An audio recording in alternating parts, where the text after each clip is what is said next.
My CEO smirked at me and whispered, "Want a peek?" I stood shocked. The moment froze like a cracked photograph in my mind. The elevator humming, fluorescent lights flickering, and my CEO leaning in just close enough that I could smell his cologne and the bitterness of power. His smirk wasn't playful. It was heavy, loaded, and aimed straight at my fear. He lowered his voice, asked if I wanted a peek, and for a heartbeat my world tilted. I stood shocked, not because of what I thought he meant, but because of how small he suddenly made me feel in a place where I had given everything. That was the second I realized how thin the line was between ambition and humiliation, and how quickly a dream job could become a test of dignity. Before we go any further, if you believe in kindness, in second chances, and in stories where ordinary people find the courage to stand up for themselves, please like this video, comment your thoughts, share it with someone who needs hope, and subscribe to the channel. Your support keeps stories like this alive. I had joined the company 2 years earlier, fresh from a string of rejections and sleepless nights, carrying a resume that felt heavier than it looked. The building itself was a monument to success, glass and steel reflecting a sky I barely had time to admire. I started at the bottom, answering emails, fixing mistakes that weren't mine, staying late to prove I belonged. I believed hard work was a language everyone understood. I believed that if I stayed honest and patient, the right people would see me. For a while, it felt true.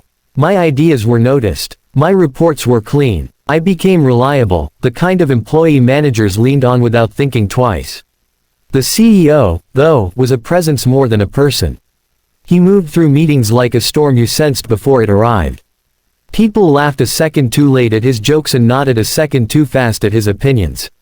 He was praised in business magazines for vision and grit, a self-made legend with a smile that cameras loved. I told myself that proximity to power was a privilege, that learning from the top would sharpen me. When he began to notice me, calling my name in meetings, assigning me to special projects, I felt chosen.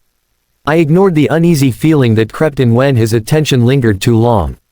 The day of the elevator came after a brutal week. A client had backed out, deadlines collapsed into each other, and I was running on coffee and stubbornness. We were alone when the doors closed, the city blurring behind glass. He leaned closer than necessary, his smile tightening into something private, and asked if I wanted a peek. My mind raced through possibilities, all of them ugly. The space felt smaller. I nodded without thinking, not because I wanted to, but because fear can make obedience feel like survival. The doors opened, and he stepped out first, gesturing for me to follow, as if nothing unusual had happened. He led me to a conference room I had never been in before, walls lined with awards and framed covers of magazines that celebrated him. My heart pounded. I told myself to stay calm, to be professional, to remember why I was there. He moved to the window and pulled back a hidden panel, revealing a narrow room beyond it.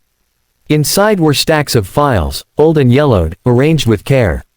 He explained, without warmth, that these were the beginnings of the company, the mistakes, the failures, the lawsuits narrowly avoided.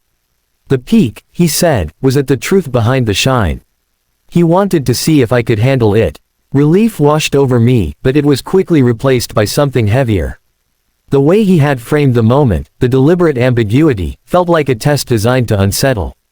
He spoke about loyalty, about silence, about how careers could rise or vanish depending on discretion. I listened, nodding, my face calm while my insides twisted. When he dismissed me, my legs felt weak. I returned to my desk with a new understanding of the cost of being seen. From that day on, the challenges multiplied.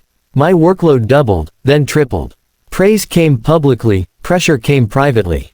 I was expected to be available at all hours, to absorb stress without complaint. Mistakes that belonged to others landed on my shoulders.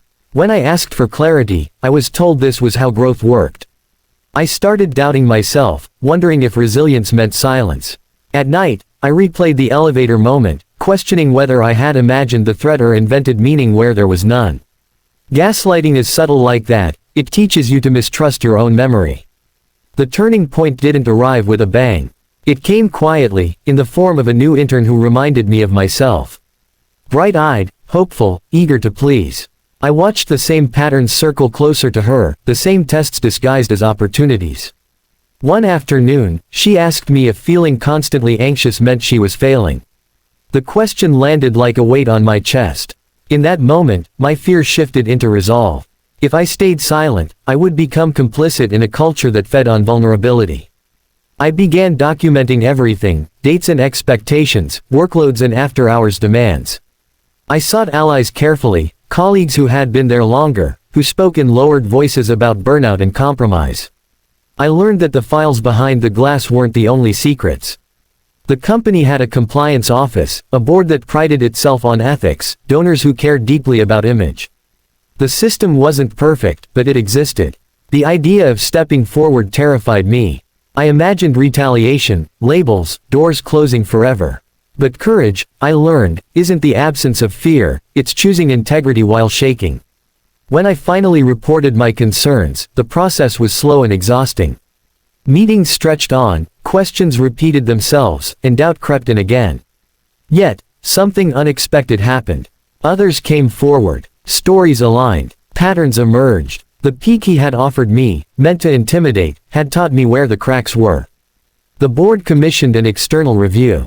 The CEO went on leave, framed publicly as a sabbatical. Inside the company, the air shifted. People spoke more openly. Managers received training. Boundaries were written down and enforced. The day the announcement came, I sat at my desk and cried, not from victory, but from release. The weight I had carried began to lift. I was offered a new role, one that matched my skills without demanding my silence. The intern transferred to a different department and flourished. The glass building still reflected the sky, but now I noticed it again, the way light changed with the hour, the way people laughed without flinching. Near the end of this story, I want to ask you something from the heart. If any part of this journey touched you, if you've ever felt small in a place you worked so hard to earn, please engage with this video.